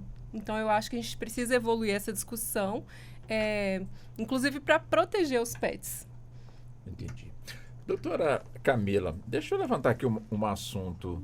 Vamos supor, né, um imóvel, neste imóvel mora, portanto, ali os avós. E com esses avós moram, portanto, o pai e a mãe das crianças. E, de repente, o pai e a mãe das crianças querem se divorciar. Vamos supor que os avós são pais do pai das crianças. E os pais dizem o seguinte: olha, pode até divorciar, mas nós queremos que continue aqui conosco a nossa nora. Ou seja, você pode ir embora, mas a nossa nora fica. Como é que se resolve uma situação dessa, doutora Camila? Olha, depende. Esses avós são donos? São os donos, estão lá donos. Bonitinho, né? Uma casona bonita, um apartamento bonito. Não, né? então... São lúcidos, não tem nenhuma comorbidade. Ah, então tá certo. Então, vai ser uma dificuldade ter uma convivência ali, mas quem decide realmente são os proprietários do imóvel. Então, se os avós desejam que a nora continue lá, não teria por que ela sair. Ocorre que, quando os avós são donos do patrimônio e esse casal foi morar nesse patrimônio e construiu, por exemplo, uma casa lá dentro desse imóvel, eles teriam direito de fazer a separação ali e as benfeitorias daquele imóvel que foi construído, que saiu do bolso deles ali. Mas é só nesse aspecto, né? Me fugiu a palavra. Nesse aspecto. Agora, eles não têm direito a nada dos avós, porque quem é proprietário são os avós, né? E aí eles podem escolher se essa nora vai continuar lá morando mesmo. Acredito que a convivência vai ser um pouco complicada, vai ser conflituosa, mas os avós podem decidir, sim, e continuar com essa nora lá na casa deles. Mas os avós, doutora Kelly, podem, inclusive, pedir o filho, rua, mesmo eles tendo filho único, o que a gente quer aqui dentro é a nora com os nossos netos. Como é que se resolve essa questão? Eles podem porque são donos do imóvel, mas você colocou um ponto muito sensível aí, que é a violência contra os idosos que nós estamos vendo hoje. E que é um ponto que eu gosto muito de estudar, que é o direito de família e o direito do idoso. O que nós vimos depois da pandemia? Muitas famílias, por perder empregos, casas, tudo, voltaram para a casa dos seus pais com os seus filhos e os pais já idosos. E agora ficaram ali e usufruindo, né, das benfeitorias oferecidas por esses pais e avós dos seus filhos. Aí estão usufruindo do salário desses pais, estão morando na casa desses pais e esses avós e esses pais não querem isso e não estão conseguindo sair. Então, é uma violência muito grande, porque eles estão indo contra a vontade dos idosos. A gente já tem casos na justiça de pais tentando tirar essa família de dentro da casa deles, porque eles não estão conseguindo ter qualidade de vida com o salário pouco que eles recebem, porque eles estão ajudando na despesa dessa outra família que o filho constituiu e trouxe para a casa dele.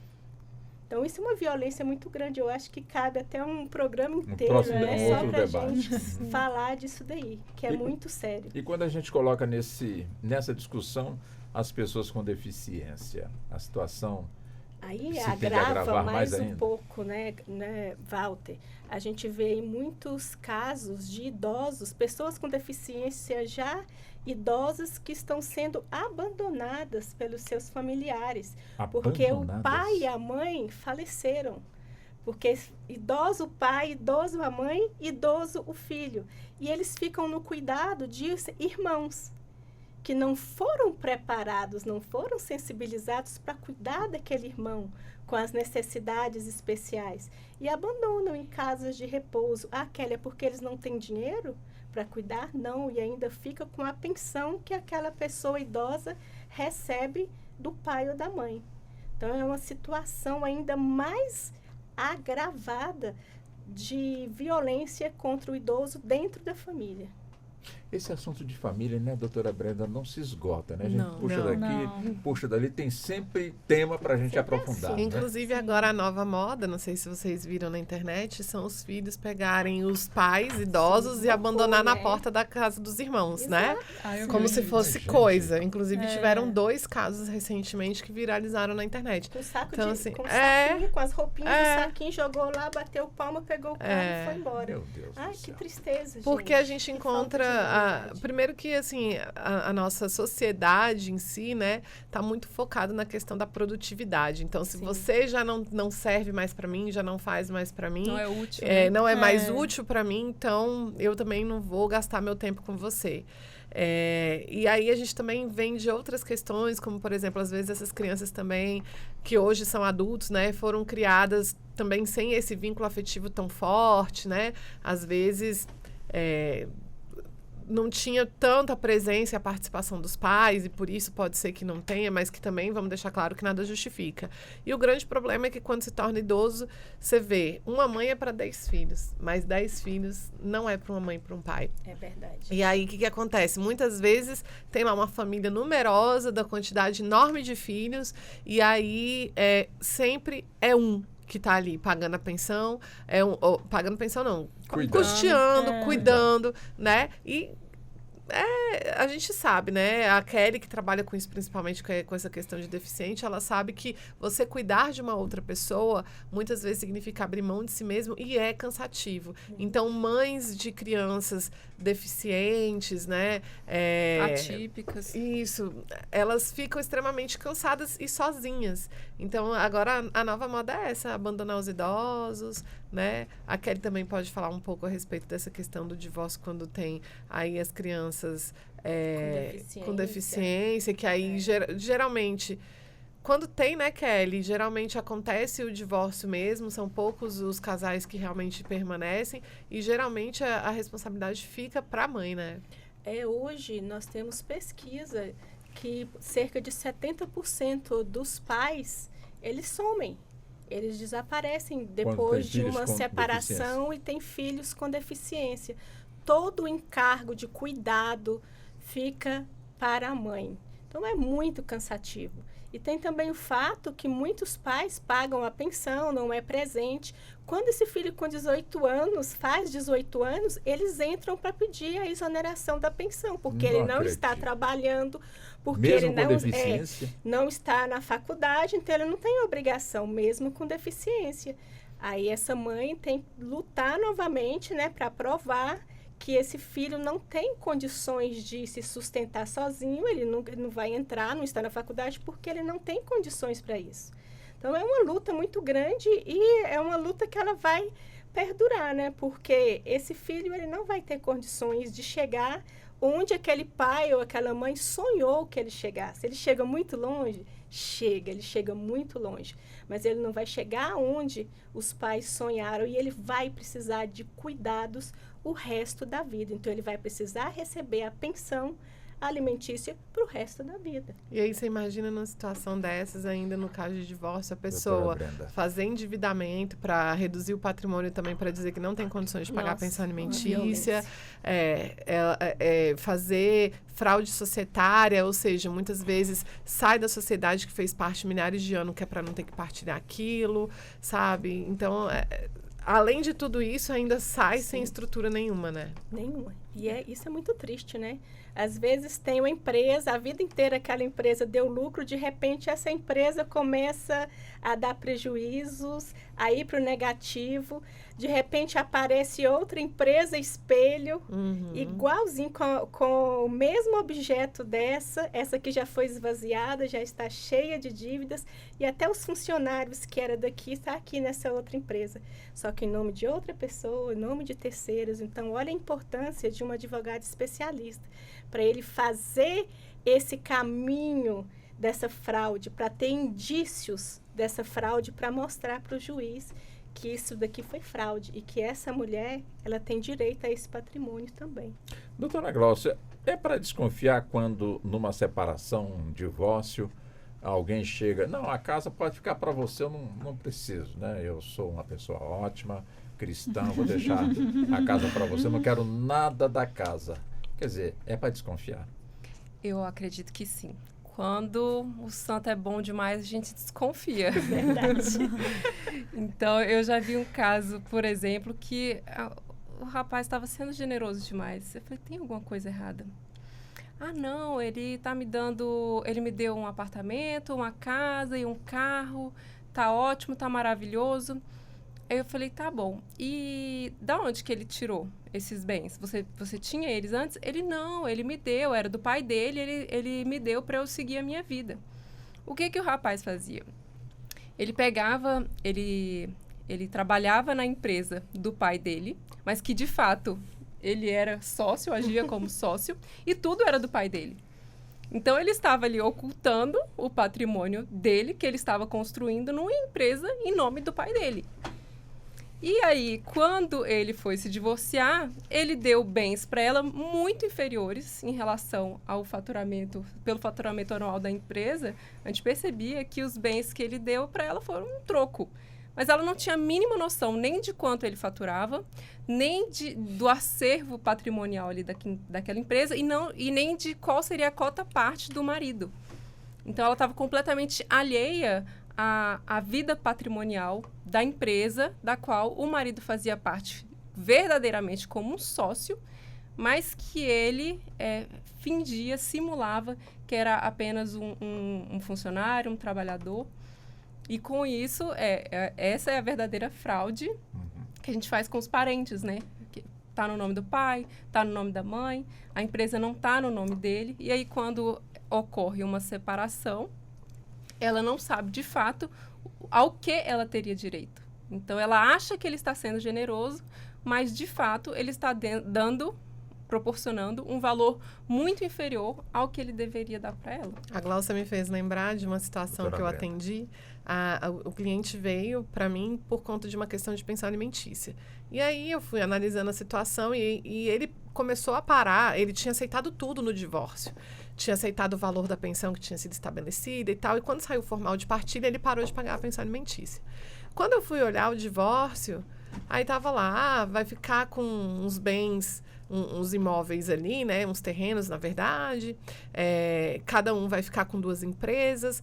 Aí eu falei assim, olha, ele aceitou muito facilmente, inclusive, o valor, né, da pensão alimentícia que você estabeleceu. Deixa eu pesquisar aqui. Quando eu fui ver, Walter, ele ficou com 2 empresas que tinham valuation, ou seja, o valor da empresa era de milhões. E as outras 2 empresas que ela tinha ficado, era a avaliação daquela empresa não era mais do que 500 mil cada uma. Então, por isso que ele aceitou muito facilmente, porque assim, só de capital social escrito no contrato, uma das empresas valia mais de 4 milhões. Nossa. Então, realmente, assim, quando está aceitando tudo muito fácil, tem que analisar melhor. Porque pode ser que realmente a pessoa ela esteja pensando nos filhos, não vou deixar meus filhos desprovidos e tal, mas pode ser que exista uma chance aí de que você esteja recebendo muito menos do que aquilo que você deveria receber. Doutora Camila, existe algum tipo de manual onde a pessoa que de alguma forma quer tomar essa decisão, mas antes quer se resguardar, tomar realmente conhecimento, o caminho a seguir? Existe algum manual, até mesmo antes de chegar no profissional, né, advogado, advogada, na área própria, na área de família? Eu estava ouvindo você fazer a pergunta até você chegar no advogado. Na verdade, o manual somos nós, né? A consultoria é nossa. Porque, assim, hoje o acesso ao direito é muito fácil. Nós temos aí a internet que traz muitas informações, informações muitas das vezes erradas, que não se aplicam ao seu caso em concreto. É por isso que a gente precisa sempre consultar um advogado, tá? Porque às vezes você acha que aquilo lhe cabe no seu caso e não cabe.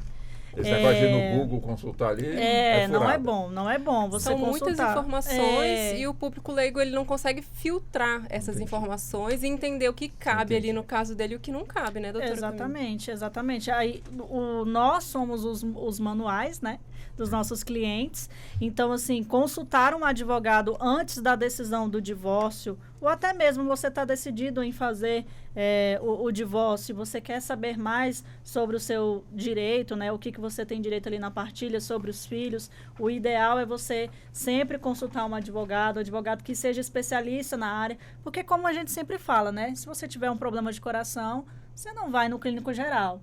Então, se você tiver um problema de coração, você vai no cardiologista, porque ele vai ser a pessoa qualificada para cuidar ali da sua saúde. Então, assim, o que a gente aconselha é procurar um advogado especialista para fazer todas as tratativas e você tirar todas as suas dúvidas em relação ao seu divórcio e ao seu patrimônio, que não é pouca coisa, né? É a sua vida que está sendo ali discutida. Então, esse investimento vale totalmente a pena, não só por uma questão, né, que nós gostamos de ter cliente, de ter dinheiro, né?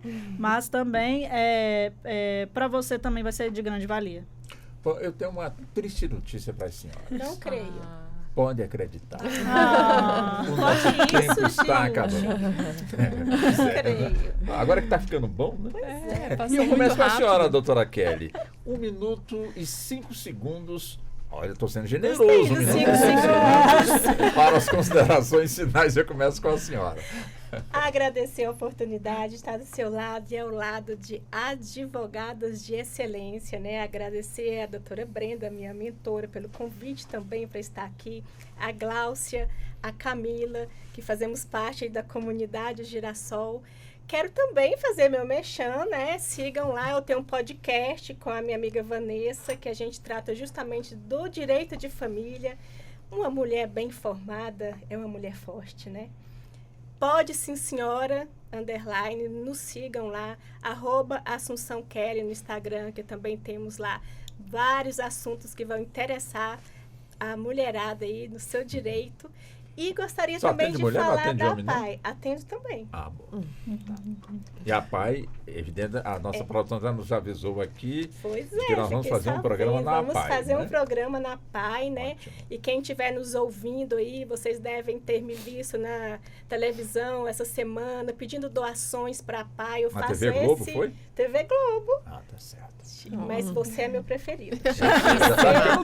Chiquíssima. Então, assim, você não conhece a PAI, vá lá. Nós atendemos pessoas com deficiência intelectual e múltipla aqui no Distrito Federal e precisamos muito da sua doação para continuar o nosso atendimento de excelência e trazer para as pessoas com deficiência, síndrome de Down, autista, um atendimento excelente e o acompanhamento deles no mercado de trabalho. Então, faça sua doação para a PAI-DF. Doutora Kelly, quando fala da PAI, os olhos dela brilham. Chega, brilha. Ela tem um amor. Para não dizer que está chorando, né? A gente precisa ter causas a não, lutar. mas e essa é a minha causa. Eu aplaudo. Essa é a minha causa. E obrigado pelo apoio. Você está sempre me apoiando. Com toda certeza. Doutora Camila, vamos nós também. 1 minuto.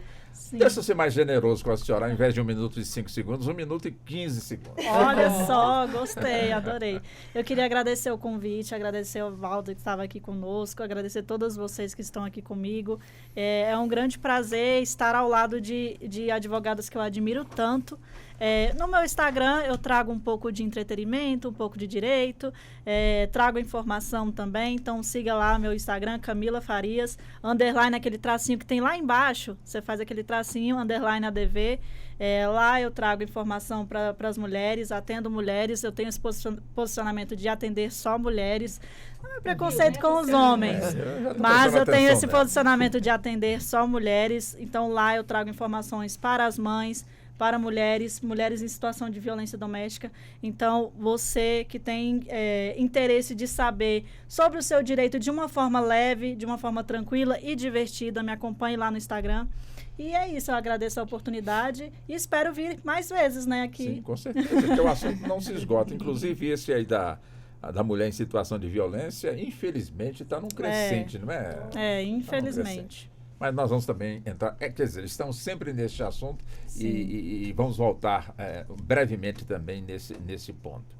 Bom, deixa eu buscar também a doutora Gláucia Medeiros, vou ser bonzinho também com a senhora, 1 minuto e 15 segundos. Como ela economizou 15 segundos, então a senhora tem 1 minuto e 30 segundos. Eu já ia reclamar, porque eu falei, tem que ser progressivo. Foi aumentando, tem que aumentar quando chega aqui também. Eu gostaria de agradecer imensamente ao convite, ao Walter, à doutora Brenda e às advogadas aqui que estão me acompanhando. É um imenso prazer e é incrível essa oportunidade de poder falar sobre fraude à partilha, que afeta muitas vezes as mulheres, afeta os homens também, mas a gente precisa levar essas informações, principalmente para as pessoas que têm menos acesso, que entendem menos, de uma forma simples, para que entendam que é necessário buscar informações, saber o que está acontecendo dentro do relacionamento, saber inclusive qual que é o regime de bens para se preparar para um futuro divórcio, como ele vai acontecer. Então, toda essa informação e essa conversa que a gente trouxe aqui é muito importante para as mulheres, para os homens também, para as famílias no geral. Então, eu agradeço muito por essa oportunidade, estou muito honrada de estar aqui. E é isso, meu Instagram é glauciamedeiros.adv e lá eu também trago várias informações. Eu sempre digo que mulheres bem informadas não perdem os seus direitos, então saber todos esses detalhes sobre o divórcio, sobre os tipos de fraude que podem acontecer, já ajudam que a gente se previna. Então, estejam sempre informadas, estejam aqui atentas às informações que o Walter traz aqui na rádio, porque são importantes e vão prevenir futuras fraudes ou divórcios desastrosos que causem algum tipo de violência. Então, muito obrigada por esse espaço e por estar transmitindo informações preciosas aí para todos. Doutora Brenda, vamos nós também, 1 minuto e meio também. Maravilha. Walter, agora é o momento Xuxa aqui. Eu vou olhar ali e vou mandar um beijo para quem de fato são meus fãs. Meu pai, Gilvan Pio, que tá ali assistindo. Tá ali acompanhando? Tá. Pai, um beijo pra você. Pronto. Minha mãe, Luciene. Todo mundo lá dando tchau pra... Super fã, que também tá lá assistindo. Minha irmã Tila, que tá na praia, que também tá lá assistindo. Meu irmão Gibson, que também é meu sócio. Meus filhos, né? Júlia e Lucas, meu marido Magno. Obrigada por vocês sempre me apoiarem. Meu pai e minha mãe ficam orgulhosíssimos. Eu coloco assim, tô indo lá na Rádio Justiça dar uma entrevista. Walter, aí eles assim, cadê o link? Deixa eu ver, não sei o quê. Porque eles, assim, realmente são meus fãs. E lá eles ficam assim, eu sou o fã número 1, meu pai, minha mãe e os meus filhos. Que bom. Então, um beijo para vocês, eu amo vocês, obrigado por se orgulharem do meu trabalho. E eu quero agradecer a oportunidade de estar aqui.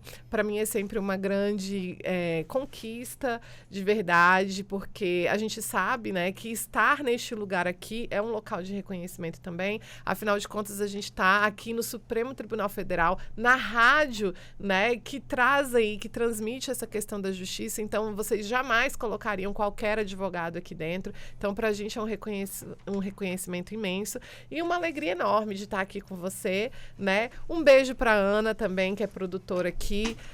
Como é que é o nome dele, Walter? É o Neto. O Neto, que está aqui operando, né? E toda a produção desse programa, que é incrível. Muito obrigada pela oportunidade sempre, viu?